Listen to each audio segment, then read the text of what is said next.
નમસ્કાર દોસ્તો, આજે અમારા પરમ મિત્ર અનિલભાઈ લાઠિયા વરાછા વિસ્તાર વોર્ડ નંબર 16ની અંદર આમ આદમી પાર્ટીમાંથી ખૂબ જ સક્ષમ કાર્યકર્તા, જેમણે છેલ્લા 4 વર્ષ સુધી આમ આદમી પાર્ટીમાં ખૂબ મહેનત કરી અને આવનાર ચૂંટણીમાં પણ જબરજસ્ત મહેનત કરી અને વિધાનસભામાં સારું રિઝલ્ટ આવે એ માટે અત્યારથી તૈયારીઓ કરવા માંડ્યા છે. આજે અમારી ઓફિસ પર આવ્યા છે, એક શુભેચ્છા મુલાકાત કરી છે. અમારા ખાસ મિત્ર છે. વિસાવદરની અંદર પણ ગોપાલ ઇટાલિયાને ચૂંટણીમાં જીતાવવા માટે ખૂબ સારી એવી મહેનત કરી હતી. આજે કતારગામ અમારી ઓફિસ પર આવી અને શુભેચ્છા મુલાકાત કરી છે. તો એકાદ બે સવાલ આપણે એને પૂછવા છે કે જે રીતે અત્યારે ગુજરાતની જે પરિસ્થિતિ છે અનિલભાઈ, હા, તો એ પરિસ્થિતિની અંદર હમણાં જ આજનો જ દાખલો આપણે જોઈએ. ગઈકાલે જે રીતે ભાવનગર ખાતે લઠ્ઠાકાંડ થયો, એ લઠ્ઠાકાંડ વિશે તમારું શું કહેવું છે? આ નકલી દારૂ જે બને છે અને લોકો આ દારૂ પીને મૃત્યુ પામે છે, આવી ઘટના પહેલાં પણ ભવિષ્યમાં બનેલી હતી. એ સમયે પણ સરકારે કીધું હતું કે બીજી વાર આવી ઘટના નહીં બને. આજે ફરી એક વખત એવી ઘટના બની છે અને 10 લોકોના મૃત્યુ થયા. તો એના વિશે તમારું શું કહેવું છે? પેલા તો જેના મૃત્યુ થયા છે એમને ભગવાન શાંતિ આપે, એના આત્માને, દિવ્ય આત્માને શાંતિ આપે એવી હું પ્રાર્થના કરું છું. અને મારું તો એવું કહેવાનું છે કે આ હર્ષ સંઘવી છે ને, ફાકા ફોજદારી કરે છે. જે વર્તેજમાં 4 પોલીસવાળા હોય, 5 જણા હોય, એને સહન કરવાના આવા બધા નાટક. હવે ભાઈ, દારૂ તમારી ક્યાં ઠેઠથી આવે છે અને ભાવનગર લગન આવે છે, કેટલી પોસ્ટ આડી આવે અંદર. તો હવે ન્યા કાંઈ નહીં, અને અહીંયા વર્તેજમાં કે 4-5 જણાને સસ્પેન્ડ કરી નાખ્યા, રાતોરાત કરી નાખ્યા, સંઘવી સાહેબે આમ કરી નાખ્યું, ફલાણું કરી નાખ્યું. હું તો એમ કહું છું કે એના સ્વેચ્છતાથી રાજીનામું લઈ લેવું જોઈએ. આ 10-10 જણા તમે જુઓ તો ખરા. આ છોકરાઓના બાપા ગુમાવ્યા, કોઈએ બેનોનો ભાઈ ગુમાવ્યો હોય છે. એના ઘરની વેદના એ જાણતા હોય, આપણે શું જાણીએ? પણ આ સરકાર વારંવાર એવું કમિટમેન્ટ આપે છે કે હવે પછી આવી ઘટના નહીં બને, ને એમ છતાંય બને છે. તો આમ આદમી પાર્ટીના ધારાસભ્ય ગોપાલભાઈ ઇટાલિયા, બ્રિજરાજ સોલંકી, રાજુભાઈ સોલંકી ભાવનગર ખાતે ગયા. આજે દર્દીઓ હોસ્પિટલમાં છે, સિવિલ હોસ્પિટલમાં એમની મુલાકાત કરી.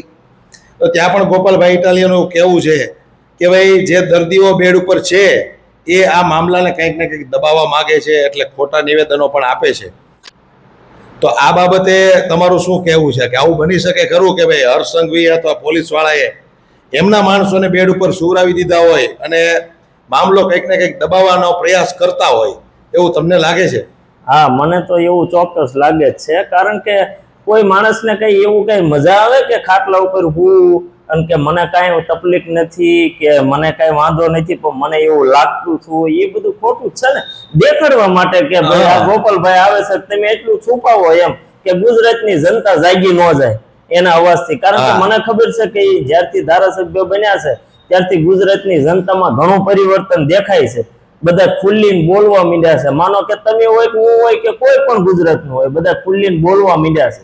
એક વસ્તુ તો ચોક્કસ કે આમ આદમી પાર્ટી જ્યારથી ગુજરાતમાં આવી છે, હા, ત્યારથી લોકો સરકારને સવાલ કરતા શીખ્યા છે. હા, એ ચોક્કસ છે. પરિવર્તન ભલે ગમે ત્યારે આવે, પણ લોકોની અંદર એક જે ડર હતો આ સરકારને લઈને, પોલીસને લઈને, કાયદા કાનૂનને લઈને, કે ભાઈ એ લોકોને આપણે સવાલ કેમ કરવા. તો જ્યારથી આમ આદમી પાર્ટી ગુજરાતમાં આવી છે ત્યારથી ઘણા બધા એવા લોકો છે કે જે સરકારને બેફામ સવાલ કરી શકે છે, પોલીસને પણ સવાલ કરી શકે છે.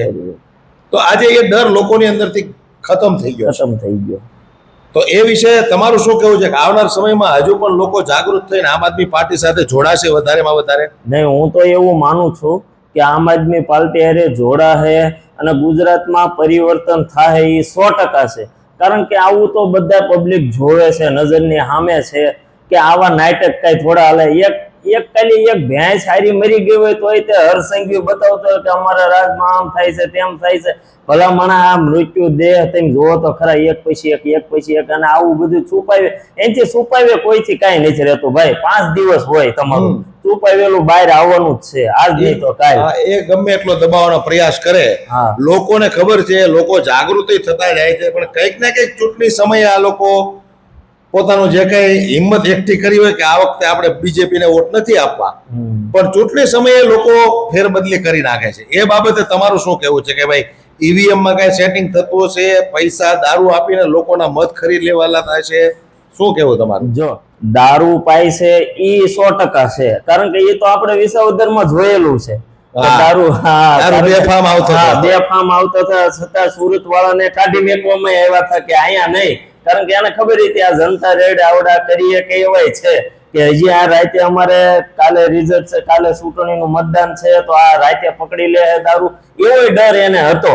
એ તો આપણે નજર આપણે બધા સુરતના ગયા હતા, એ લોકોને ચૂંટણીના 2 દિવસની વાર હતી એટલે તરત ત્યાંથી ભગાડ્યા હતા. આપણે હું તમે બધા આપણે સામેલ હતા, સાથે જ હતા.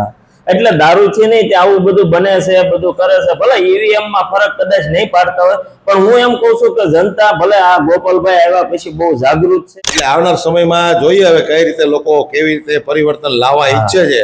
પણ જે રીતે વારંવાર આ લોકો ફાંકા ફોજદારી કરે છે કે ભાઈ ગુજરાતની અંદર અમે આટલું કડક કર્યું છે, દારૂ, ડ્રગ્સ, ચરસ, અફીણ લાવનારાને અમે હવે છોડશું નહીં, કોઈ પણ ચમરબંધીને છોડશું નહીં, ગૃહમંત્રી વારંવાર આવું બોલતા હોય, તો એ બાબતે તમારું શું કહેવું છે? તમે અત્યારે જોવો ને તો ગલ્લે તમે જાઓ ને ગલ્લે, તો હું એમ કહું યુવા ધન એટલો બરબાદ થાય છે ને એની વાત જવા, કારણ કે ડ્રગ્સ ગલ્લે અંદર, સિગરેટ ની અંદર સુવિધા, ગલ્લામાં સુવિધા બધી, ખુરશી ઉપર બેસીને આરામથી તમે લઈ શકો છો બધું, બરોબર. તો આવું ગુજરાત બનાવી દીધું હર્ષ સંઘવીએ. માનો કે એનાથી હારા તમે જોવો ને, ભણેલા ગણેલા, કદાચ હાલો આપણે ખુદ ભણેલા ગણેલા હું નથી માનો, બરાબર, પણ આપણી કરતા હારા માણસ તો હોય ને. આપણને અંદરથી એવું હોવું જોઈએ કે ભલે હું નથી ભણેલો પણ મારી કરતા હારા માણસ તો હોવો જોઈએ. ભણેલા છે જ તે, ક્યાં નથી, બરાબર, સંભાળીએ કે એવા છે હોદો એમ, પણ આને શું રાખીને કરવા એમ. આ આપણે ગુજરાતના જે ગૃહમંત્રી છે, ડેપ્યુટી સીએમ 8 પાસ છે, બરાબર છે? તો તમને એવું લાગે છે કે ભાઈ ડેપ્યુટી સીએમ હર્ષ સંઘવી કરતા સારા ભણેલા ગણેલા માણસો આપણા ગુજરાતની અંદર છે, અને એમ છતાં પણ એ લોકો આવા પદ ઉપર નથી, તો એની પાછળનું કારણ શું? ગુજરાતના હર્ષ સંઘવી ઉપર અમિતભાઈનો હાથ છે એટલા માટે ગૃહમંત્રી છે, ડેપ્યુટી સીએમ છે, કે પછી એની લોકચાહનાને કારણે લોકો એને મત આપીને બનાવ્યા છે? જો પેલા તો માનો કે આને ડર પેદા કરી દીધો આખા ગુજરાતમાં, બરાબર, કે કોઈ ઉસાવસથી બોલી ન શકવો જોઈએ. એના માટે એ કોઈ પણ ત્યાં ઓરડું ઊભું રાખી શકે છે, એટલે એનું હાલે છે. કારણ કે એને ડર પેદા કર્યો છે ને, એટલે અત્યારે લગ્ન આવતું હતું કે હવે એને ખબર છે કે ડર હવે જનતાએ મેકી દીધો છે, અડધા ભાગનો તો હું એમ કહું છું મેકી જ દીધો છે નજરની સામે, બરાબર. હવે હું તો એવું માનું છું કે આવી રીતના ડર બધા મેકી દે ને તો સંઘવીને હું પણ કોઈ પણ રાજીનામું સ્વસ્થથી લઈ લેવું પડશે, આજ નહીં તો કાલે. હવે હું જે લોકો થાયકાય છે ને, સંઘવી, અમિત શાહ, વડાપ્રધાન, આ લોકોથી ભેગું થાય એવું મને નથી લાગતું. નો થાય, ગમે એટલા આંચકા મારે તો ભેગું થાય એવું નથી લાગતું. અને જો તમે જ્યાં હોય ત્યાં આંદોલન, ખેડૂતના આંદોલન તમે જોવો તો ખરા, વિદ્યાર્થીઓના આંદોલન, શિક્ષકોના આંદોલન, રોડ ઉપર જનતાને આ લોકોએ ઉતારી દીધી છે આંદોલન કરવા માટે. એટલે ક્યારેક તો તમને નથી લાગતું કે આપણે લોકો આંદોલનકારીઓ છીએ? આંદોલન કરવા આટલું જ આપણે ગુજરાતમાં જન્મ લીધો હોય એવું થઈ ગયું. આપણે ધંધો કરવાનો કે આ કરવાનો એ જ ખબર નથી પડતી. કોઈ પણ વસ્તુ હોય તમારે આંદોલન જ કરવાનું, રેલીઓ કાઢવાની, અને આ બધું કરો ત્યારે જ એને આંખું ખુલે, ત્યાં લગન તો આંખું નથી ખુલતી. અને એમ આટલું આંદોલન કરો, બધું કરો, રેલીઓ કરો, તમને દંડાવો પડે, પોલીસ વાળા તમને પકડી લે, જેલમાં નાખે, અને એમ છતાંય ચૂંટણી ટાણે પાછું ભાજપ જ આવી જાય. તો આપણે એમ કેમ માનવું કે લોકો ભાજપથી થાક્યા છે?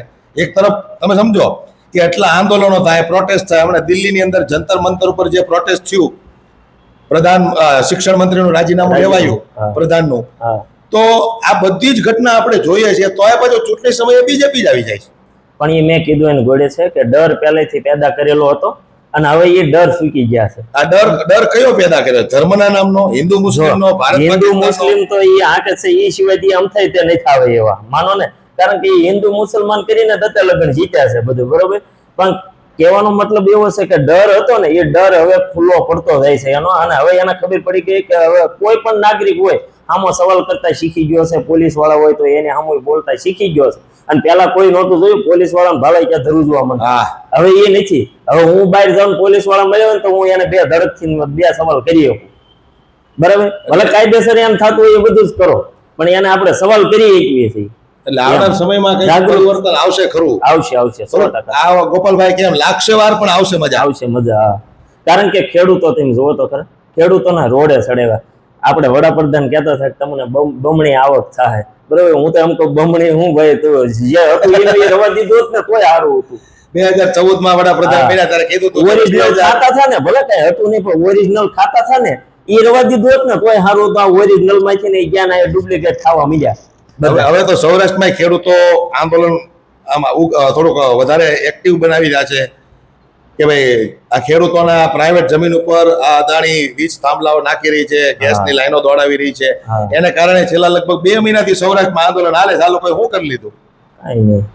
પ્રાઇવેટ કંપની વાળા જો આ વીજ લાઈન નાખતા હોય તો એમાં સરકારને શું લેવા દેવા? એ તો વાત છે. સરકાર શા માટે પોલીસને આગળ કરે છે કે ભાઈ તમે લોકો જાઓ ખેડૂતોને ધમકાવો? હવે એ પ્રાઇવેટ કંપની વાળાનો અને ખેડૂતોનો મામલો છે, એનો વિષય છે. હવે ઈ બેને સમજૂતી કરી લેવાની, મને તમે એટલું વળતર આપશો તો લાઈન નાખવા દઉં, બરાબર છે. નતર ભાઈ હું ન નાખવા દઉં. આ તો ઓલા જેવું કર્યું, એમાં સરકારને શું લેવા દેવા? માનો કે આ તો ઓલા જેવું કર્યું કે તમે મારા ફ્રેન્ડ છો, તમારી મોટી મોટી કંપની હાલે છે, હું મંત્રી બનીને બેઠો છું અને હું વચ્ચે આવું ભાવેશભાઈ નું તમે આ નાખવા દો, તમે આ નાખો, આ રેડી છે, આ છે, તે છે, આ એવું છે. દાદાગીરી વાળું કામકાજ છે.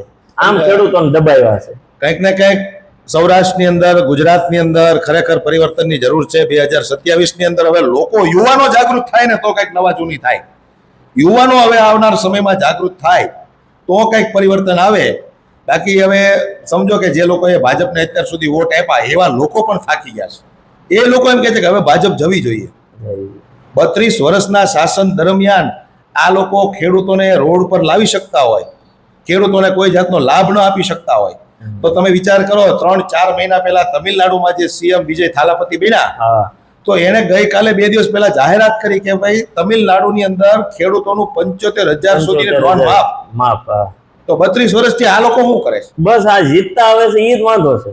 મોટો વાંધો જ છે. આ જીતતા આવે છે તો એને એમ થઈ ગયું છે કે આપણું છે બધું, આને કાંઈ જો નહીં તો હાલશે. પણ હવે હું એમ કહું છું કે જાગૃત એટલું છું છે, હું તો એમ કહું છું કે હજી જાગૃત બનજો. આપણને શું કામ ન મળે? આપણા હકનું છે, આપણા પૈસા એ થોડા ઘેરેથી દેવાના છે આપણને. મને તો એ બે સમાચાર સાંભળ્યા બહુ નવાઈ લાગી યાર. 4 મહિનાની અંદર વિજય થાલાપતિએ તમિલનાડુના દરેક ખેડૂતોની 75,000ની લોન માફ કરી દીધી. અને આવડા 10-10, 12-12 હજાર રૂપિયા આપે તો ઢંઢેરો પીટે કે ભારતીય જનતા પાર્ટીએ ઐતિહાસિક નિર્ણય લીધો છે. અરે 3500 રૂપિયા વીઘે 3500 એટલે એક ઉરિયન થેલી આવે કે ભારતીય જનતા પાર્ટીએ ઐતિહાસિક નિર્ણય લીધો છે.